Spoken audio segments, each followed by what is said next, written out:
E eu sabia que o chip que torna possível segurar um computador na mão, navegar pela internet e falar com gente do outro lado do mundo veio de um pedido muito simples? Pois é, a história do processador moderno começa numa calculadora japonesa. E hoje a gente vai falar sobre Intel 4004, o primeiro microprocessador comercial do mundo. Um chip minúsculo que custava relativamente pouco na época, mas que mudou radicalmente o curso da tecnologia e da civilização humana. E o mais louco é que ele foi criado quase que por acaso, porque uma empresa de calculadora japonesa pediu ajuda pra Intel resolver um problema simples demais. Mas calma, deixa eu começar, deixa um like e se inscreve no canal, porque isso ajuda demais a gente trazer conteúdo cada vez melhor pra vocês. Bom, bora começar pelo pedido que mudou tudo. A Busicom queria fazer uma nova linha de calculadoras, mas não era calculadora comum, vamos dizer assim. Era uma calculadora high-end com funcionalidades avançadas, era rápida e sofisticada. A Intel tinha acabado de começar a fazer chips de memória e tava ganhando nome no mercado. Então a Busicom chegou lá com um desenho pra Intel fazer, mas qual que era esse desenho? Bom, era 12 custom chips, 12 chips diferentes, cada um com uma função. Pensa no trabalho de desenvolvimento, custo, na complexidade, enfim. Mas tem um engenheiro da Intel que é absolutamente genial, chamado Marcel Tedhoff, que olhou para aquele problema e disse uma coisa que parecia loucura na época. Por que a gente não coloca isso tudo dentro de um único chip? Sério, era considerado impossível porque ninguém tinha feito nada parecido. E a gente tá falando da época de 69, onde você colocar dois chips para poder fazer uma função só era já considerado integração máxima. A ideia de um chip para fazer tudo parecia simplesmente ficção científica. Mas Tedhoff, junto com Tamazor, que era outro engenheiro, e depois Federico Fagin, que era um italiano brilhante que tinha expertise em física de semicondutores, começaram a trabalhar numa ideia revolucionária. E eles chegaram numa conclusão que no início parecia meio errada, mas que se provou ser absolutamente genial. Bom, e falando em ideia revolucionária, bora começar falando de que Tedhoff percebeu uma coisa que ninguém tava vendo. Ele falou, e se ao invés de a gente fazer um chip otimizado, especialmente para calculadora, a gente faz um chip que é programável. Um chip que pode fazer qualquer coisa dependendo de como tu programa ele. Cara, imagina só o raciocínio desse cara. Na época, chips eram feitos para uma função específica, ou seja, você fazia o melhor chip para aquela função e ponto.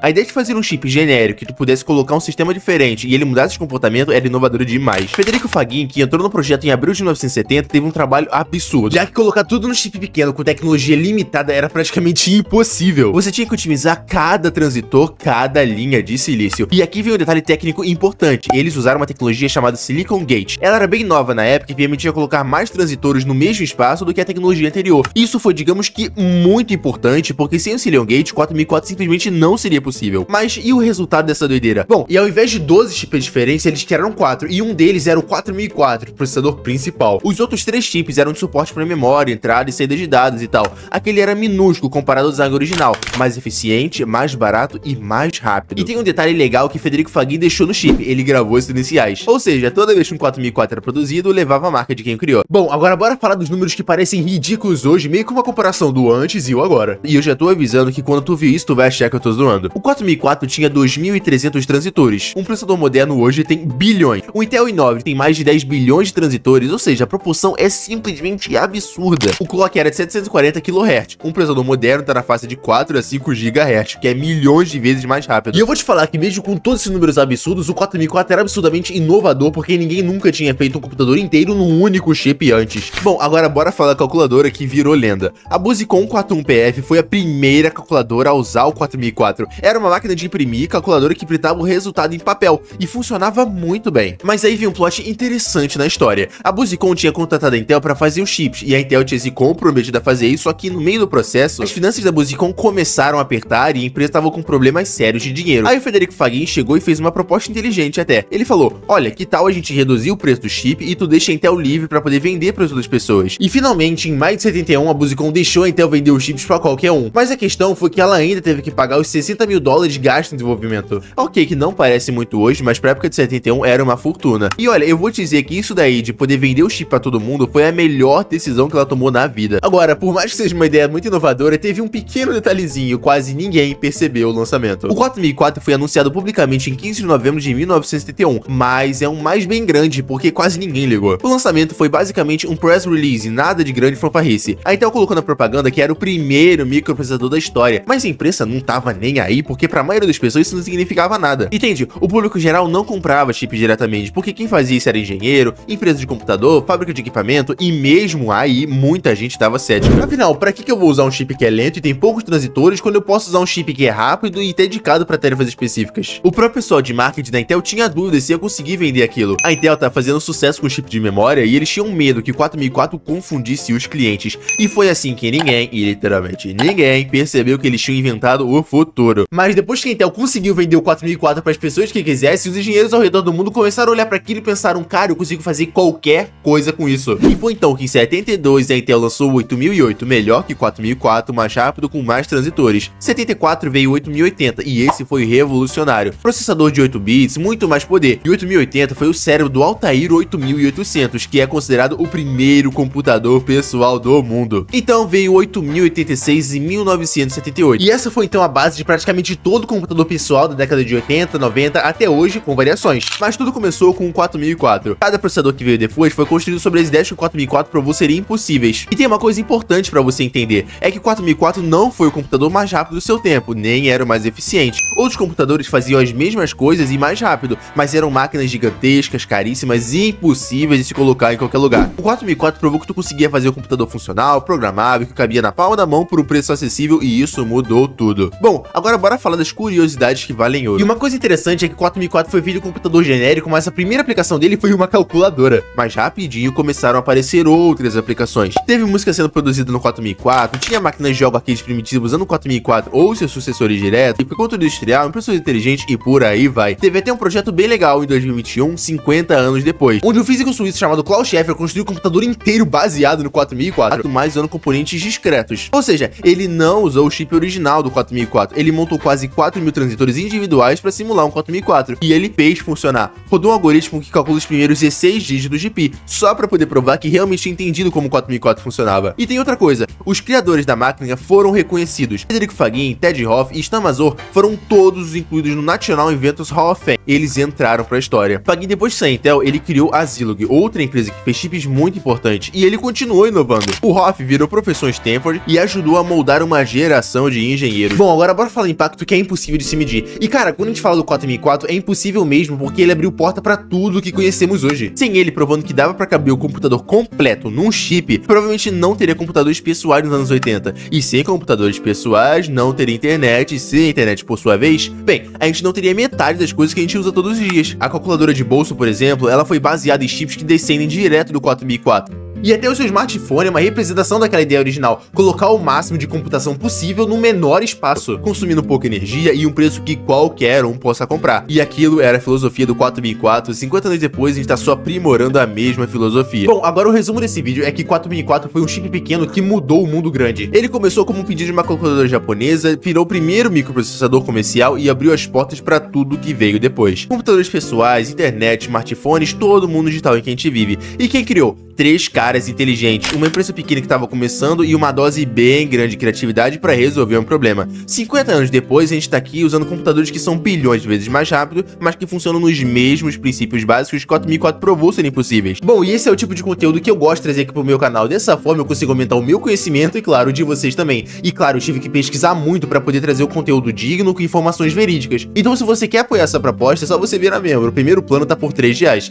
Mas é isso, eu espero muito que você tenha gostado, valeu e até a próxima.